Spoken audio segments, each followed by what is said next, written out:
अस्सलाम वालेकुम। अॼु असां मॉडल पेपर नंबर 14 जेको आहे उहो डिस्कस कंदासीं। हिन खां पहिरियां असांजा मॉडल पेपर जेके आहिनि 13 थी चुका आहिनि ऐं हर हिकु मॉडल पेपर में 100 MCQs हुया, यानी 1300 MCQs थी चुका आहिनि। असां अॼु मॉडल पेपर नंबर 14 खे जेको आहे सो ॾिसंदासीं। इन खां पहिरियां जो मां शुरू कयां, तव्हांखे गुज़ारिश, अगरि तव्हां मुंहिंजे यूट्यूब चैनल ते नवां आहियो त काइंडली हिन खे सब्सक्राइब करे छॾियो। अच्छा, शुरू था कयूं। सवाल नंबर पहिरियों आहे, शाह अब्दुल लतीफ़ भेटाई कहिड़े सुर में दरियाह जो वायुमंडल पेश कयो आहे? जवाब, सुर सोणी में। अच्छा, सुर देसी में सुसी पुनू जो किसो बयानु कयो आहे ऐं सुर सारंग में जेको आहे सो डिघे में डिघो बैत शाह जो सुर सारंग में आहे। ठीकु आहे। सवाल नंबर 2, शाह अब्दुल लतीफ़ भेटाई जे कहिड़े मशहूरु सुर ते इख़्तिलाफ़ राय आहे त इहो संदसि चयल आहे या न? इहो सुर केॾारो ते इख़्तिलाफ़ आहे जेको सही न आहे ऐं चयो थो वञे त इहो जेको आहे अहसान फ़क़ीर जा चयल जेके आहिनि सो बैत आहिनि ऐं केॾारो लफ़्ज़ जी माना आहे जंग, ऐं हिन में जेको आहे सो करबला जो वाक़ियो शाह साहिबु जेको आहे सो बयानु कयो आहे। सवाल नंबर 3 आहे, सुर केॾारे में कंहिंजी शहादत जो किसो बयानु थियल आहे? इमाम हुसैन अलैहिस्सलाम जी शहादत जो किसो बयानु थियल आहे। सवाल नंबर 4 आहे, अलामा ग़ुलाम मुस्तफ़ा क़ासमीअ जी तरतीब ॾिनल शाह जे रिसालो केतिरनि जुल्दनि में आहे? जवाब, 2 जुल्दनि में। सवाल नंबर 5, नारायण दास बंभाणीअ शाह लतीफ़ ते कहिड़ो किताबु लिखियो आहे? शाह जूं सूरमियूं। हे अहम आहे, हिन खे नोट कयो। ठीकु आहे।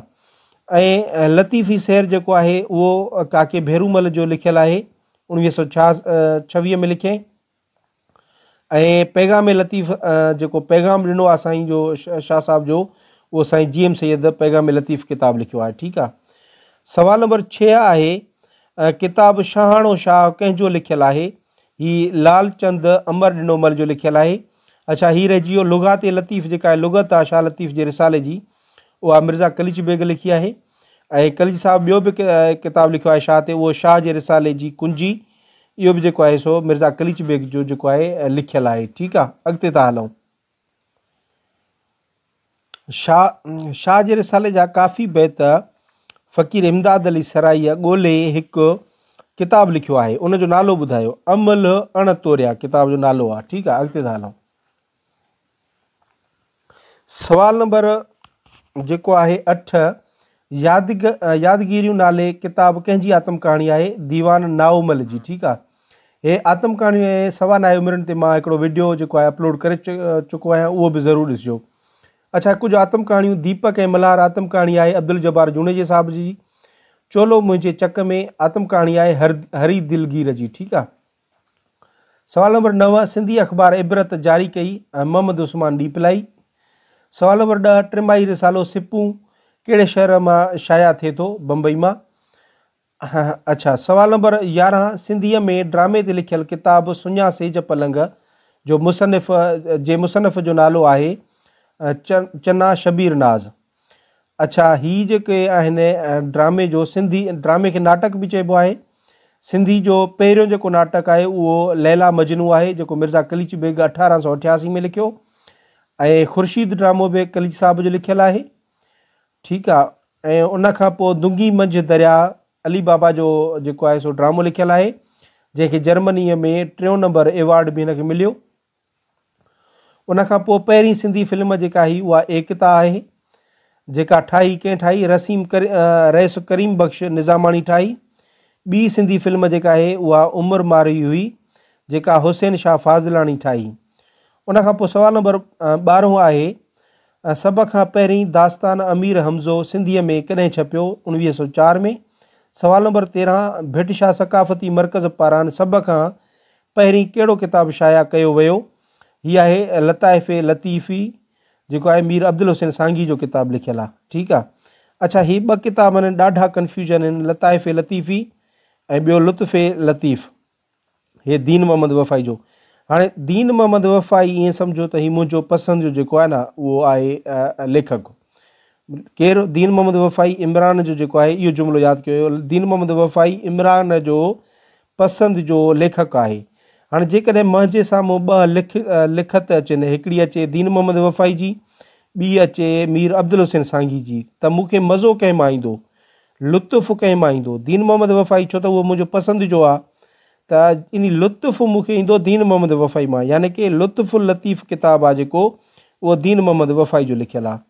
सवाल नंबर 14, रदीफ़ शहर जे कहिड़े हिसे में वरी वरी अचनि था? आख़िरी हिसे में। सवाल नंबर 15, अहिड़ो इस्तारो जंहिंमें का शइ मुशब्बह सां ख़ुसूसियत रखे थी उनखे मुशब्बह सां साबित करणो हुजे त उनखे चइबो आहे तख़ीलिया। सवाल नंबर 16, इस्तारा जी लग़वी माना आहे उधार। सवाल नंबर 17, to have a finger in the pie, यानी मामले में हथु हणणु। सवाल नंबर 18, राइड द हाई हॉर्स जी माना आहे तकबर वारो रवैयो। सवाल नंबर 19, to kill two birds with one stone मां मुराद आहे हिक तीर सां ॿ शिकार करणु। सवाल नंबर 20, टू क्वाइंसाइड विथ जो मतिलबु आहे मुवाफ़िक़त करणु। सवाल नंबर 21, टू रीस्टोर जो मतिलबु आहे बहाल करणु। सवाल नंबर 22, चाइनीज़ पज़ल मां मुराद आहे रोले वारो कमु। सवाल number 23, to flee in terror यानी डप मां भॼणु। 24, टू राइड शेंक्स मेयर यानी पंधु हलणु। सवाल नंबर 25, अ बर्निंग क्वेश्चन यानी अहम तरीन मसइलो। सवाल नंबर 26, मैन ऑफ लेटर्स यानी लाइक़ु माण्हू। सवाल नंबर 27, ही बैत शाह जे रिसाले जे कहिड़े सुर में आहे? सुर कल्याण। 28, ही बैत शाह जे रिसाले जे कहिड़े सुर में आहे? सुर माज़ूरी। सवाल नंबर 29 में हाणे हिन में ही सॼी जेका आहे वसफ़ कई वई आहे मखमस जी। मखमस यानी उहो 5 मिसरनि वारो जेको नज़म हूंदो आहे उनखे मखमस चइबो आहे, ठीकु आहे। सवाल नंबर 30, उहो नज़म जंहिंमें शाइर ज़ालनि वारी ज़बान ऐं उन ई अंदाज़ में संदनि ख़्यालनि ऐं जज़्बात जो इज़हार करे उनखे चइबो आहे रेख़ती। ऐं वास वक़्त में छा महबूब जी बेवफ़ाई बयानु कई वेंदी आहे। महमो यानी कि पिरोली ऐं गुजारत जो हिकिड़ो क़िस्म आहे, ठीकु आहे। 31, किताब जेको आहे फ़िक्री तस्वीरूं जो लेखक आहे नूर अहमद मेमण, हे बि बुक। सवाल नंबर 32, ही बंदु कहिड़े शाइर जे ग़ज़ल जो आहे? इहो आहे मीर अब्दुल हुसैन सांगी जो। सवाल नंबर 33, ही कंहिंजो शेर आहे? अब्दुल हकीम अरशद जो। सवाल नंबर 34, लाड़ जी हिक राति नाले मज़मून जो लेखक आहे अल्लाह बचायो समो। सवाल नंबर 35, अली अलैहिस्सलाम जे ख़ुतबनि वग़ैरह ते मुश्तमिल मशहूर किताब नहजुल इसरार। अच्छा, ही इसरार न आहे, नहजुल बलागा आहे, बलागा। नहजुल बलागा जो पहिरियों सिंधी मुतरजम आहे मुश्ताक मसरूर बारीचो, ठीकु आहे।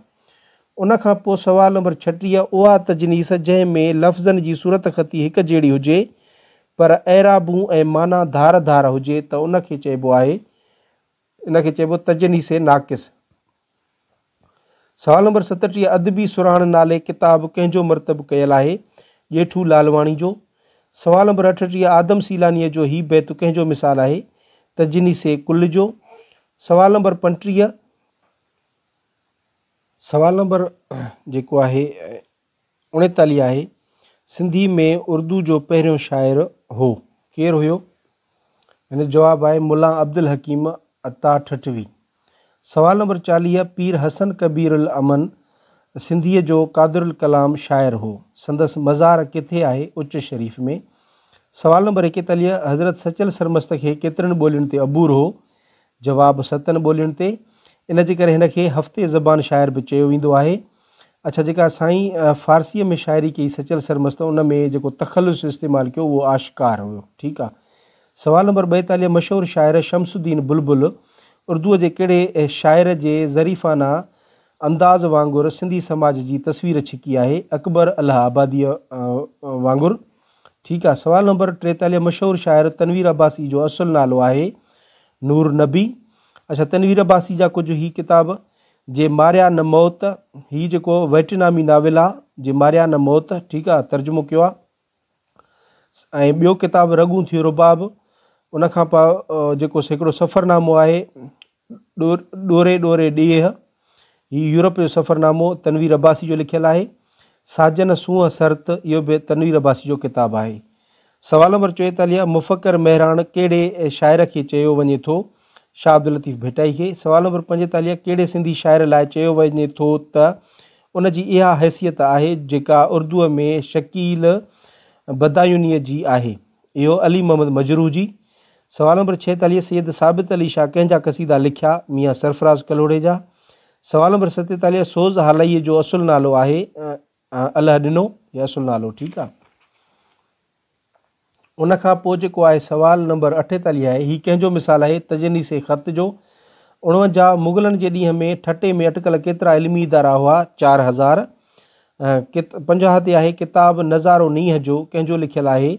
करीम बख़्श ख़ालिद जो। सवाल नंबर 51 अहिड़ा किसा जिन में ज़िंदगी जा निराला ऐं छिरकाईंदड़ वाक़िया बयानु थियल हुजनि उनखे चइबो आहे नाविल। सवाल नंबर 52 कंहिं तक़रीब जलसे या मुशाइरे जे अखियुनि ॾिठे अहवाल लिखण खे छा चइबो आहे? रूदाद नवीसी। सवाल नंबर 53 क़सीदे में जॾहिं शाइर पंहिंजे ममदू खां इनाम अकराम तलब करण लाइ शेर लिखे थो उन हिसे खे छा चइबो आहे? हुस्न तलब। ममदूद लफ़्ज़ जी माना जेका आहे उहा सारायल या तारीफ़ कयल आहे। सवाल नंबर 54 मसदस जे हर बंद जे पहिरें चइनि मिसरनि जो हम रदीफ़ ऐं हम काफ़िया हुअणु ज़रूरी आहे? ॿुधायो त पोएं ॿिन्ही मिसरनि लाइ कहिड़ो शर्त आहे? जवाबु उहे धार रदीफ़ ऐं काफ़िए में हूंदियूं आहिनि। सवाल नंबर 55 अहिड़नि लफ़्ज़नि या अखरनि खे छा चइबो आहे जेके तशबीह ॾियण लाइ इस्तेमालु कया वञनि? हरूफ़ तशबीह। सवाल नंबर 56 अ नैरो स्केप जी माना आहे ज़रे घटि बचणु। 57 ह्यू एंड किराए जो मतिलबु आहे रड़ियूं वाका करणु। 58 सिंध जे नामियारे लेखक तारिक अशरफ कहिड़े साल लाॾाणो कयो? 1994 में। 59 ते आहे मुंहिंजी कहाणी नाले किताब कहिड़े ख़ाकसार जो लिखियलु आहे? लाल बिन यूसुफ जो। सवाल नंबर 60 तनक़ीद निगारीअ जो इर्तिकाई जाइज़ो कंहिंजो नाले किताब जो लेखक आहे? बदर अबड़ो। 61 हीउ कंहिंजो शेर आहे? मोहम्मद बख़्श वासिफ़ जो। हीअ शाइरी कंहिंजी आहे? इहा मखमूर मीरापुरीअ जी। सवाल नंबर 63 आहे सिंधी अदबी बोर्ड तरफ़ां छपायल किताब नस्बाए नामा सादातां मुतालिवी जो लेखक आहे? मौलाना अब्दुल गफ़ार बुरड़ो। 64 सिंधी अदबी बोर्ड तरफ़ां छपायल किताब तस्बीह मोहब्बत कंहिंजो लिखियलु आहे? अख़्तर हालाई जो, ठीकु आहे। 65 जेक ऑफ ऑल ट्रेड्स जी माना आहे हरफन मौला। 66 फॉर वांट ऑफ जो मतिलबु आहे कमीअ जे करे। 67 पनर मिलन कंहिंजी शाइरीअ जो मजमू आहे? मदद अली सिंधी। सवाल नंबर 68 हीउ शेर कंहिंजो आहे? हीणो जिसकाणी। 69 हीउ कंहिंजी शाइरी आहे? लुकमान हकीम जी। उन खां पोइ आहे सिंधी अदबी बोर्ड तरफ़ां छपियल किताब महकार जो लेखक आहे? खलील आरिफ सूमरो। 71 ते आहे ऑन बिहाफ ऑफ जो मतिलबु आहे जे तरफ़ खां। ऑन दी आई ऑफ 72 ते आहे ऑन दी आई ऑफ जी मतिलबु आहे कंहिं ख़ासि मौक़े ते। 73 सिंधी अदबी बोर्ड तरफ़ां छपायल किताब मनाकबा जो लेखक आहे? डॉक्टर नबी बख़्श बलोच साहब। सवाल नंबर 74 हीउ कंहिंजो शेर आहे? सादिक अली लगारी जो। 75 हीअ शाइरी कंहिंजी आहे? इहा आहे ग़ुलाम मोहम्मद शाह गदा जी। 76 फर्स्ट एंड फॉरमोस्ट जी माना आहे पहिरियों फ़र्ज़। 77 टू एंड फ्रो जो मतिलबु आहे अॻियां पुठियां। सवाल नंबर 78 फ़िक्र जी आज़ादी नाले किताब जो तर्जुमो कंदड़ आहे? मोहम्मद इब्राहिम जोयो। 79 मुंहिंजो सागर मुंहिंजो साहिल नाले सफ़रनामे जो लेखक आहे? अल्ताफ़ शेख। उन खां पोइ आहे सवाल नंबर 80 डॉक्टर मोहम्मद इब्राहिम खलील जी इबरत कदा में कुल केतिरियूं कहाणियूं आहिनि? 12। हीउ शेर कंहिंजो आहे? इसाक राही जो। हीअ कंहिंजी शाइरी आहे? ज़ुल्फ़कार सियाल जी। 83 अ रोड टू मदीना कंहिंजो सफ़रनामो आहे? अल्ताफ़ शेख जो। 84 to read between the lines जो मतिलबु आहे ध्यान सां पढ़णु या माना उन में जेका ॻुझियल माना आहे जेका लिकियल माना आहे उनखे सम्झणु। सवाल number 85 to burn one's boat जो मतिलबु आहे आख़िरी फ़ैसिलो करणु। 86 में आहे उहो लफ़्ज़ जंहिं मां हुअणु करणु सहणु या कंहिं ते कंहिं कमु थियण जी माना निकिरे उनखे चइबो आहे फ़इल। सवाल नंबर 87 उहो इस्म या ज़मीर जंहिं बाबति फ़इल जे वसीले का ॻाल्हि कजे थी उनखे चइबो आहे फ़ाइल। 88 उहो लफ़्ज़ जेको कंहिं माण्हूअ या ॿिए जानदार या बेजान शइ या जाइ जो ख़ासि तरह मुक़ररु नालो हुजे तंहिंखे चइबो आहे इस्म ख़ासि। हीउ शेर कंहिंजो आहे? शमशीर उल हैदरी। अच्छा, शमशीर उल हैदरी जा किताब काकमहल जेको आहे उहो ड्रामो अथसि। इंसान कामिल, प्यार जा 9 गीत ऐं लाट जेको आहे शाइरी जो मजमूओ अथसि। सवाल नंबर 90, ही शाइरी कंहिंजी आहे? अंजुम हालाई जी। 91, रॉयल रोड जो मतिलबु आहे आसान रस्तो। 92, to take time by the forelock जी माना आहे वक़्त मां भरपूर फ़ाइदो वठणु। 93, फ़ेल जी उहा सादी सूरत जेका को कमु या हालत ॾेखारे तंहिंखे छा चइबो आहे? मस्दर। अच्छा, अमुर जेको हूंदो आहे, अमुर यानी कि हुकुम हूंदो आहे। जीअं मिसाल मां चवां खाओ, लिखो, पढ़ो, अचो, वञो, त इहे छा सॾिबा? इहे फ़ैले अमुर सॾिबा। ॿिया हूंदा आहिनि मस्दर, फ़ैले मस्दर। इन्हनि में ई ऋण मिलाईंदासीं, ऋण त मस्दर थी। मिसाल खाइणु, लिखणु, पढ़णु, इहे वरी थी वेंदा मस्दर। ऐं इहे वरी नालो बि सॾिबो आहे न। मिसाल खाइणु छा आहे? कम जो नालो आहे। लिखणु कम जो नालो आहे, इन जे करे। सवाल नंबर 94, जेकी लफ़्ज़ फ़ैलनि जे धातनि मां ठहियलु आहिनि ऐं इस्म सां लागू थी ॾेखारनि था त उहो माण्हू वग़ैरह को कमु कंदे ॿिए कम खे लॻो हुजे, तन खे चइबो आहे इस्म हालिया। इस्म मुशतिक, इस्म मफ़ऊल। हाणे हे थोरो सम्झी वठूं असां हिकिड़ो मिंट। हे इस्म मुशतिक या करदंत, हिन जा 2 नाला आहिनि, इस्म मुशतिक या करदंत। इहो छा हूंदो आहे? इहे पार्टिसिपल हूंदा आहिनि। हे असुल में फ़ैल हूंदो आहे हिकिड़ो, उन मां चीरजी जॾहिं ॿिया लफ़्ज़ ठहंदा आहिनि ऐं उहे लफ़्ज़ इस्म तौर बि ऐं सिफ़त तौर बि इस्तेमालु थियणु लॻनि त पोइ चवंदासीं त इहे जेके आहिनि इस्म जेके आहिनि मुशतिक आहिनि या करदंत आहिनि, छो त फ़ैल मां निकिता आहिनि। मिसाल फ़ैल आहे खाओ। हाणे खाओ मां खाइणु कढियो। खाइणु छा आहे? कम जो नालो आहे। या खेॾ आहे न, खेॾ मां खेॾणु कढियो। खेॾणु छा आहे? कम जो नालो आहे। त इहे छा थी वेंदा? इस्म मुशतिक सॾिबा। ठीकु आहे। उन में वरी इस्म हालिया हूंदो आहे, अंग्रेज़ी में पार्टिसिपल चऊंसि। इस्म हालिया खे प्रेज़ेंट पार्टिसिपल, फ्यूचर पार्टिसिपल ऐं माज़ी मातूफ़ी। अच्छा, इस्म फ़ाइल, मिसाल लिखंदड़, पढ़ंदड़, खेॾंदड़। चवंदा न खटींदड़ खे था मानी ॾियो, खटींदड़ खे, खटींदड़ खे इनाम ॾियो, माना उते एज़ अ फ़ाइल इस्तेमालु थो करे। ठीकु आहे। इस्म मफ़ऊल, लिखियो, लिखियलु। जेके वर्ब जी सेकेंड ऐं थर्ड फॉर्म हूंदी आहे उहा इस्म मफ़ऊल हूंदी आहे।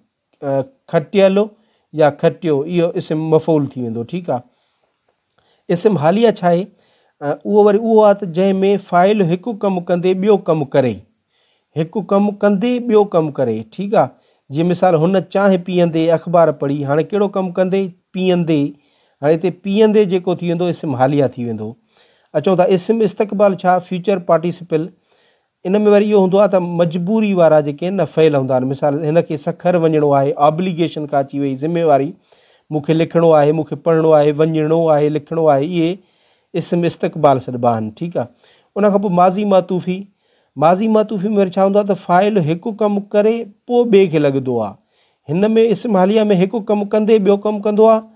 माज़ी मातूफ़ी में वरी हिकिड़ो कमु कंदे पोइ ॿियो कमु करे त पोइ वरी माज़ी मातूफ़ी। मिसाल हू चांहि पी स्कूल वियो, माना पहिरियां चांहि पीते पोइ स्कूल वियो, त इहो हो थी वेंदो।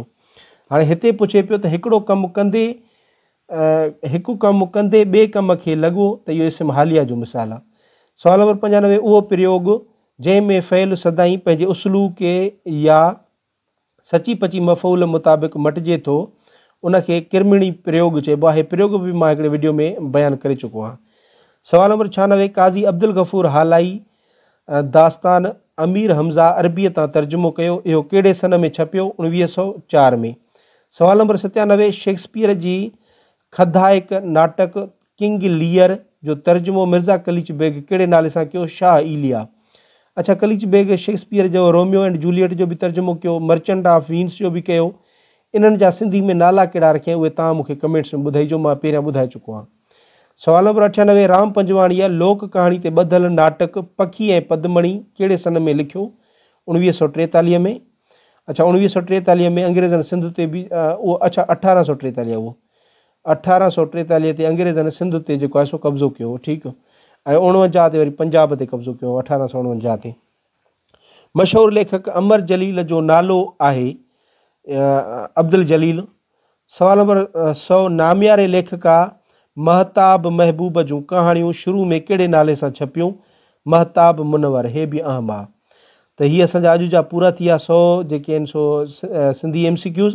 अच्छा, हिननि जी या मुंहिंजे कंहिं बि वीडियो जी तव्हांखे का बि PDF अगरि घुरिजे थी त तव्हां मुंहिंजे व्हाट्सएप नंबर ते जेको डिस्क्रिप्शन में मां ॾेई थो छॾियां उन ते मूंसां राब्तो कयो। उहे तव्हांखे मुंहिंजे पेड व्हाट्सएप ग्रुप में मिलंदियूं जंहिंजी तव्हांखे थोरी फीस पे करणी पवंदी। Thank you so much for watching this video.